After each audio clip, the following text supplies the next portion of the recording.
Hello students, देखिए बेटा next topic आता है हमारे पास में एनर्जी ऑफ ए लिक्विड। उसके बाद में फिर हम करेंगे वेरी वेरी इंपॉर्टेंट टॉपिक है बर्नौलीज थ्योरम।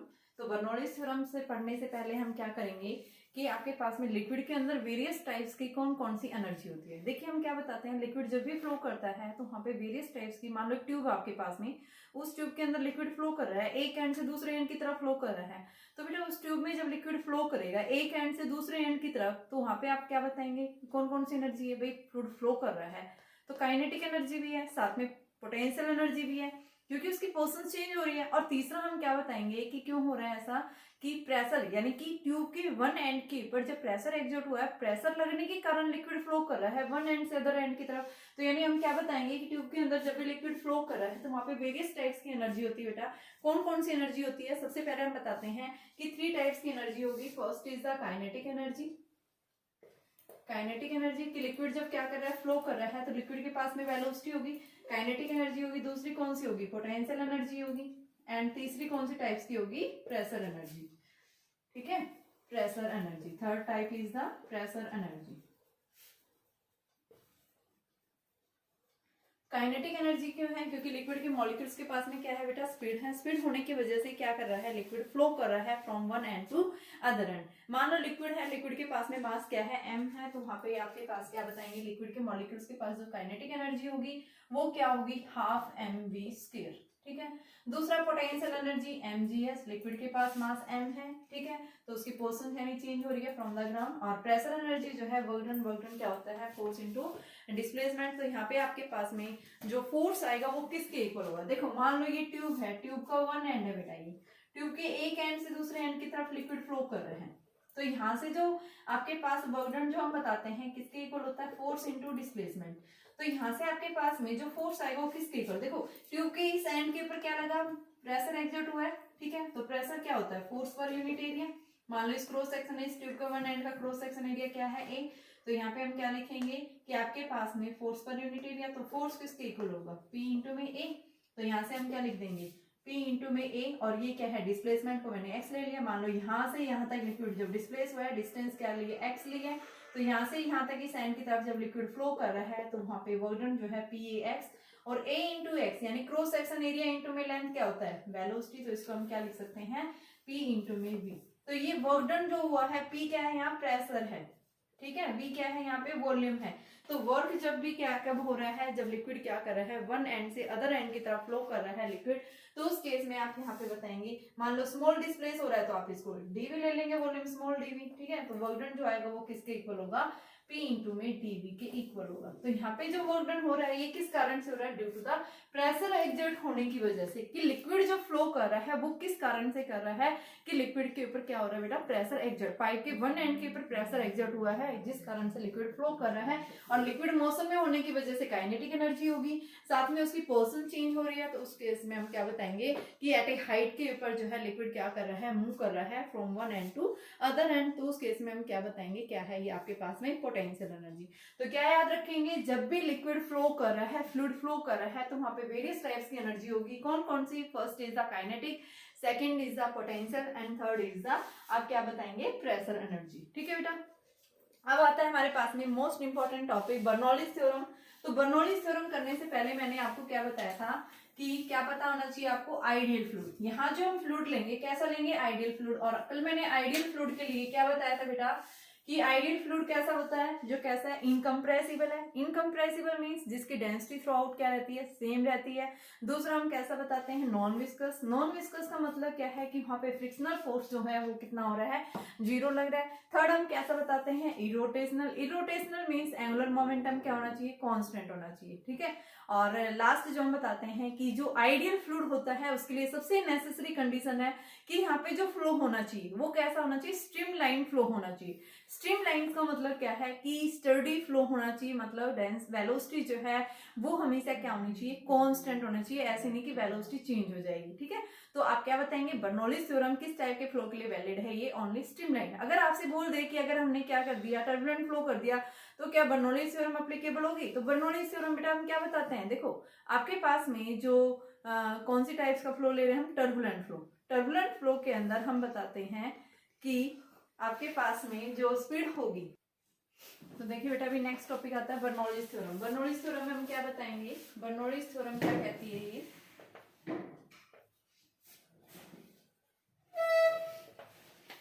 कि आपके पास जब भी लिक्विड फ्लो कर रहा है किसी भी पाइप के थ्रू, तो total sum of the energy जो भी होगी वो हमेशा क्या रहेगी, कंजर्व रहेगी आपके पास। यानी कि लिक्विड क्या कर रहा है, ट्यूब के एक एंड से दूसरे एंड की तरफ जब फ्लो कर रही है लिक्विड, तो हम क्या बताते हैं, टोटल एनर्जी यानी जितने भी टाइप्स की एनर्जी होगी फ्लूइड के साथ में वो हमेशा क्या रहेगी, कांस्टेंट रहेगी। एंड आप उसको क्या बोलते हैं, यानी उसी चीज को हमें प्रूफ करके दिखाना है, तो वो थ्योरम हमारी क्या कराती है आपके पास में, कैसे होगी बेटा, बर्नौलीज थ्योरम। तो आप सबसे पहले क्या बताएंगे, बर्नौलीज थ्योरम के अंदर क्या होती है। बर्नौलीज थ्योरम हमें ये बताती है sum of the pressure energy, kinetic energy and potential energy per unit mass जो है वो हमेशा क्या रहता है, कांस्टेंट। तो ये क्या कहते हैं, it states that sum of kinetic energy, potential energy and pressure energy per unit mass is always conserved।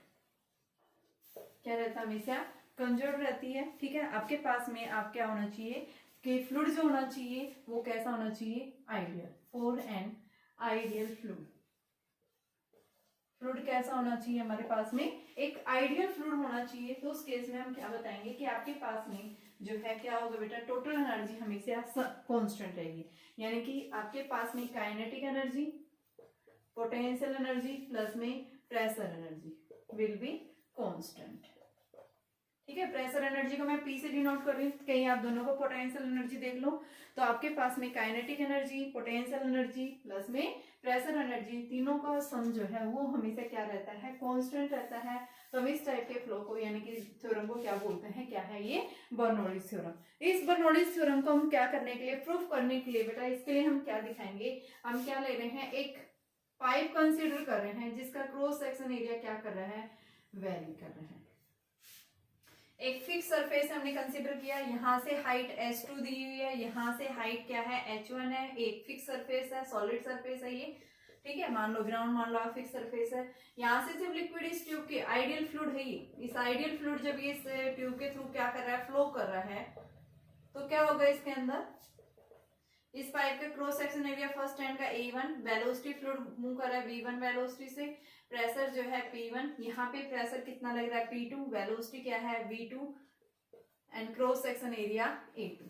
ठीक है बेटा, तो जब फ्लूइड यहाँ इस पाइप के वन एंड से दूसरे एंड की तरफ फ्लो कर रहा है, जिसका क्रॉस सेक्शन एरिया क्या कर रहा है, वेरी कर रहा है, हाइट इनकी अलग अलग है, क्रॉस सेक्शन एरिया इनकी अलग अलग है, लिक्विड जब फ्लो कर रहा है तो यहाँ पे स्पीड भी अलग अलग है। देखो हमने क्या पढ़ा था, इक्वेशन ऑफ कंटिन्यूटी पढ़ी थी लास्ट लेक्चर में, उसमें मैंने क्या बताया था कि product of the cross section area and velocity का जो प्रोडक्ट आता है वो हमेशा कांस्टेंट होता है, यानी A V is equal to constant.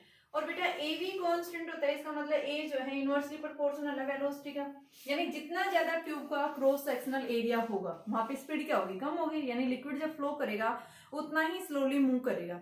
लेकिन अगर आपके पास में ट्यूब कैसी नैरो है, जिसका क्रॉस सेक्शन एरिया क्या है, कम है, तो जब कम क्रॉस सेक्शनल एरिया होगा तो स्पीड क्या होगी लिक्विड की, वहां पे ज्यादा होगी। तो यहाँ पे आप क्या बताएंगे कि जो है क्रॉस सेक्शन एरिया वेलोसिटी के इनवर्सली प्रोपोर्शनल है। ठीक है बेटा, तो यहाँ से हमें क्या देखना है, इसी थ्योरम को यूज करके यानी इसी इक्वेशन को यूज करके हम यहाँ से इसको आगे सोल्व करेंगे। ठीक है बेटा, तो देखिए हमने क्या माना कि मान लो फोर्स एक्सर्ट हो रहा है इस ट्यूब के वन एंड के ऊपर, force exerted on the one end of the tube, तो फोर्स किसके इक्वल हो रहा है, तो सबसे पहले हम इस फोर्स की वैल्यू, प्रेशर कितना एक्सर्ट हो रहा है इस पे, P1। ठीक है, तो यहाँ से जब लिक्विड क्या हो रहा है बेटा, फोर्स लगेगा तो लिक्विड फ्लो करेगा। तो यहाँ से हम क्या बता रहे हैं कि मान लो फोर्स एक्सर्ट हो रहे हैं, फोर्स एक्टिंग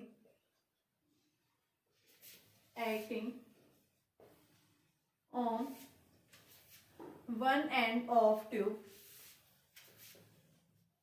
जिसको हमने ट्यूब का ए एंड माना, इसको ए इसको बी, इस ट्यूब ए एंड के ऊपर जो फोर्स लगा है उस फोर्स के कारण लिक्विड क्या कर रहा है, फ्लो कर रहा है। ठीक है, और फोर्स बेटा किसके, अभी हमने पढ़ा था प्रेशर क्या होता है, P1 is equal to F1 by A1।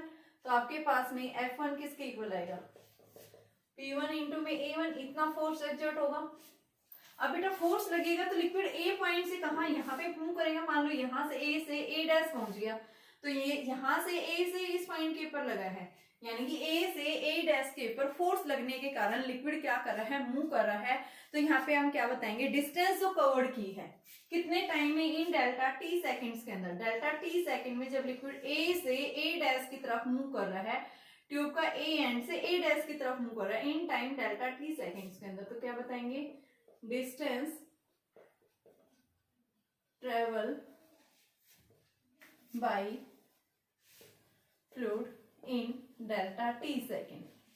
तो डिस्टेंस वेलोसिटी क्या होती है, डिस्टेंस होती है वेलोसिटी इनटू टाइम। तो वेलोसिटी यहाँ कितनी है, v1, और टाइम क्या है, डेल्टा टी। मान लो स्मॉल डिस्टेंस डिस्प्लेस हुआ है, तो यहाँ पे कितने टाइम के अंदर, एक स्मॉल टाइम में, तो उसको हमने क्या लिखा, डेल्टा टी। तो बेटा वर्क डन जो है वो किसके इक्वल होगा, तो आप क्या लिखेंगे, वर्क डन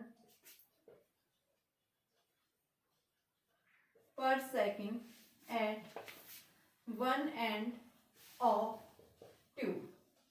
ट्यूब कौन सी है, ए एंड है। इस ए एंड के ऊपर जब लिक्विड फ्लो कर रहा है तो उस केस में वर्क क्या होता है, वर्क होता है फोर्स इनटू डिस्प्लेसमेंट। अब फोर्स हमने निकाल रखा है, वेलोसिटी हमने, डिस्टेंस हमने निकाल रखी है, तो यहाँ पे क्या लिखेंगे, फोर्स इनटू में डिस्टेंस। तो फोर्स हमारे पास P1 A1 इनटू में V1 डेल्टा टी। इसको हमने इक्वेशन नंबर फर्स्ट लिख लिया। ठीक है, कि वर्क जो हुआ है वो किसके, इस वन एंड के ऊपर ये वर्क हुआ है। सिमिलरली हम क्या लिखेंगे, सिमिलरली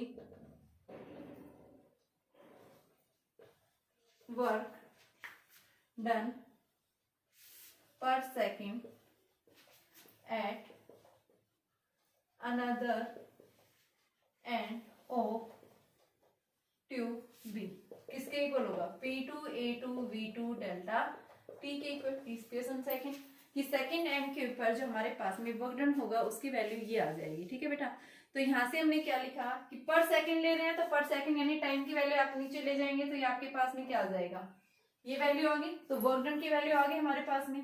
ठीक है, अब हमें क्या निकालना है कि यहाँ पे आपके पास में जो वर्क डन हुआ है वो किसके कारण हो रहा है, due to the pressure exert होने की वजह से। तो प्रेशर एक्सर्ट होने की वजह से यानी फर्स्ट एंड के ऊपर प्रेशर हमने ज्यादा लगाया है और यहाँ पे इस पे प्रेशर लगने की वजह से यहाँ पे जा रहा है। तो आप क्या लिखेंगे, work done, net work done, net work done due to pressure exerted. तो किसके इक्वल आएगा, W1 माइनस W2। ये वर्क डन कैसा था, W2 था, ये वर्क डन कैसा था, W1। तो आपके पास में W1 क्या है, P1 A1 V1 minus P2 A2 V2। अभी हमने क्या पढ़ा था equation, by using equation of continuity A1 V1 is equal to A2 V2। किसके इक्वल ले लिया, ए बी के इक्वल ले लिया। तो यहाँ से बेटा A1 V1 दोनों सेम है, तो हम इस A1 V1 को बाहर निकाल सकते हैं, या फिर इसको मास आप क्या लिख सकते हैं, A1 V1 जो है आपके पास में क्या है, ये देखो हमने क्या पढ़ा था, A1 V1 जो है वो किसके इक्वल है, A2 V2 के इक्वल है। और बेटा वो क्या होता है आपके पास में, देखो मास होता है वॉल्यूम इंटू डेंसिटी।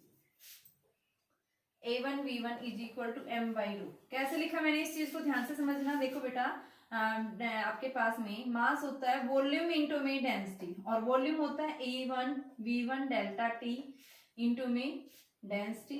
यहाँ डेल्टा टी मैंने 1 ले रखा है, तो डेल्टा टी की जगह अगर हम क्या ले लें, 1 सेकेंड ले लें, तो ये हमारे पास में A1 V1 रो बचेगा। सिमिलर हम मास, क्योंकि मास तो सेम रहेगा हमेशा, लिक्विड चाहे इस एंड से फ्लो करे चाहे से वही लिक्विड तो फ्लो कर रहा है जो यहाँ से मूव कर रहा है। तो आपके पास में क्या आ जाएगा, A2 V2 रो। तो यहाँ से हम क्या लिख रहे हैं, A1 V1 is equal to m by rho के इक्वल मैंने पुट की है। ठीक है, तो मेरे पास में यहाँ से जो इक्वेशन बनेगी ये क्या बन जाएगी, यही इक्वेशन मैं चेंज करूंगी। तो ये इक्वेशन मेरे पास जो बनेगी वो किसके इक्वल आएगी, तो बेटा net work done due to the pressure P1 m by rho minus P2 m by rho. तो m बाई रो कॉमन ले लो, P1 minus P2। Equation number first कि प्रेशर एक्सर्ट होने की वजह से यहाँ पे जो वर्क डन हुआ है उस वर्क डन की वैल्यू ये आ गई। ठीक है, अब आपके पास में क्या होगा कि एट ए हाइट के ऊपर देखो ट्यूब अभी हमने ली थी, ट्यूब आपके पास में एक हैंड से हाइट h1 थी, दूसरे पे h2 थी, h1 लोअर एंड के ऊपर h2 क्या थी, हाइयर। तो अब लिखेंगे work done due to potential energy. Potential energy भी चेंज हो रही है, एक पे हाइट h1 है, एक पे हाइट h2 है, तो हाइट h2 ज्यादा है तो क्या लिखेंगे mgh2 माइनस mgh1। तो ये बेटा ये आपके पास में mg कॉमन ले लो, h2 माइनस h1। तीसरा लिखेंगे work done due to kinetic energy. Kinetic energy के कारण क्या आएगा, half mv2 square minus half mv1 square, क्योंकि यहाँ पे फाइनल जो है आपके पास में उसका क्रॉस सेक्शन एरिया नैरो कम है तो स्पीड ज्यादा होगी, स्पीड ज्यादा होगी तो वहां पे काइनेटिक एनर्जी भी क्या मिलेगी, ज्यादा मिलेगी। तो फाइनल वाले में से हमने इनिशियल सब्ट्रैक्ट कर दी, क्यों, क्योंकि v2 क्या है, लार्जर है किससे, v1 से। क्यों, क्योंकि यहाँ पे a1 जो है वो लार्जर है a2 से। ठीक है बेटा, तो एक बार देखिए मैं यहाँ से एक बार फिर से रिवाइज करवा रही हूँ। सबसे पहले मैंने ट्यूब ली थी जिसमें क्या था, लिक्विड फ्लो कर रहा था, आइडियल फ्लूइड फ्लो कर रहा था। जब फ्लूइड जो है ट्यूब के एक एंड से दूसरे एंड की तरफ फ्लो कर रहा है तो वहां पे हम क्या बता रहे हैं, फ्लूइड के मोशन के कारण बेटा क्या होगा, वर्क डन होगा। सबसे पहले हम बता रहे हैं प्रेशर के कारण। प्रेशर कैसे आता है, फोर्स लगेगा ट्यूब के वन एंड के ऊपर, फोर्स के यानी ट्यूब के वन एंड के ऊपर फोर्स लगेगा जिसके कारण लिक्विड क्या करेगा, आगे की तरफ फ्लो करेगा। ठीक है, तो यानी वो क्यों फ्लो कर रहा है, प्रेशर एग्जर्ट होने की वजह से फ्लो कर रहा है। तो सबसे पहले हमने देखा कि प्रेशर कितना एग्जर्ट होता है, प्रेशर होता है फोर्स पर यूनिट एरिया। तो फोर्स लगा दे भाई, इतना फोर्स लगा है, ठीक है, फोर्स निकाल दिया। तो यहाँ पे हमने क्या निकाला कि फोर्स लगने की वजह से लिक्विड कितना मूव कर रहा है। तो मान लो यहाँ से ए से ए डैश मूव कर रहा था, इधर दूसरे एंड से बी से बी डैश की तरफ मूव कर रहा है। तो ये आपके पास में क्या आ गया, F1 is equal to P1 A1। तो यहाँ से हमारे पास डिस्टेंस V1 इंटू, तो वर्क डन किसके equal, force into displacement. Force की वैल्यू क्या है, P1 A1, और आपके पास डिस्टेंस क्या है V1। डेल्टा टी को मैंने 1 सेकेंड ले लिया बेटा, यहाँ से ध्यान रखना है इसको। तो ये वर्क डन किसके इक्वल आ गया, आपके पास में प्रेशर के कारण। ठीक है, ये दूसरे एंड के ऊपर दोनों का डिफरेंस निकाल दिया, ये आ गया। अब हमने क्या लिखा, A1 V1 equation of continuity के अकॉर्डिंग A1 V1 किसके इक्वल होता है, A2 V2, और वो हम क्या लिख सकते हैं, मास पर यूनिट डेंसिटी। ठीक है, तो उसकी जगह मैंने रिप्लेस कर दिया, ये इक्वेशन आ गई। दूसरी मेरे पास में पोटेंशियल एनर्जी हाइट के कारण। तीसरा लिक्विड फ्लो कर रहा है तो आप फाइनल एंड के ऊपर काइनेटिक एनर्जी ज्यादा होगी और इनिशियल एंड के ऊपर काइनेटिक एनर्जी कम होगी। अब हम क्या करेंगे, कंजर्वेशन ऑफ एनर्जी को यूज करेंगे। देखो आपने इस 5th यूनिट में पढ़ा था conservation of energy. Work done जो होता है वो किसके इक्वल होता है, चेंज इन काइनेटिक एनर्जी। तो यहाँ पे हम लिखेंगे बाय यूजिंग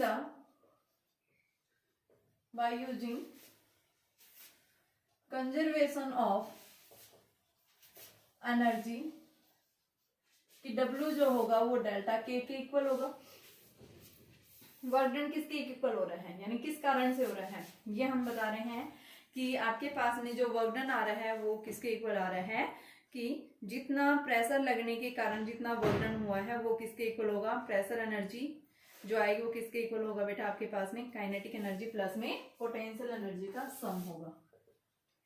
तो प्रेशर एनर्जी के कारण क्या आ रहा है, m by row P1 minus P2 half m V2 square minus V1 square plus में mg S2 minus H1। m को इधर थ्रू आउट ले आओ, कैंसिल हो जाएगा m से m। P1 minus P2 1 by rho is equal to 1 by 2 V2 square minus V1 square plus g S2 minus H1। ये value आ गई हमारे पास में। ठीक है, और अब हम इसको P1 वाली टर्म्स, प्रेशर वाली टर्म्स को एक साइड ले जाओ और दूसरी टर्म्स को आप दूसरी साइड ले जाओ, तो आपके पास में वैल्यू क्या आ जाएगी, P1 बाई रो प्लस में half rho half V1 square plus में GH1 is equal to P2 by rho plus में हाफ रो नहीं होगा V2 स्क्वायर प्लस में GH2। ठीक है, तो P1 बाई रो जो आपके पास में आया है, अगर हम इसको क्या कर दें, G से और डिवाइड कर दें, तो बेटा देखो ये फर्स्ट एंड के ऊपर pressure energy, kinetic energy, potential energy किसके इक्वल है, सेकंड एंड के ऊपर दोनों की वैल्यू सेम आ रही है, यानी क्या होगी आपके पास में P by rho plus half V square plus G क्या दिखा सकते हैं हम, कांस्टेंट। ठीक है, तो ये क्या है हमारे पास में क्या थी आपके पास, क्या बताएंगे, बर्नौलीज थ्योरम का प्रूफ हो गया। ठीक है, आपके पास कई बार क्या दिखा देते हैं, प्रेशर हेड होगा या फिर वेलोसिटी हेड या ग्रेविटेशनल फील्ड, तो उस केस में हम हेड की फॉर्म में इसको कैसे रिप्रेजेंट करेंगे। तो आप इसको क्या कर दो, थ्रू आउट जी से डिवाइड कर दो, तो P by rho g plus half V square by g plus में H is equal to constant by g. और जब किसी टर्म को G से कॉन्स्टेंट से डिवाइड करते हैं तो वो वैल्यू भी कॉन्स्टेंट, तो इस केस में हम इसको क्या बोलेंगे, प्रेशर हेड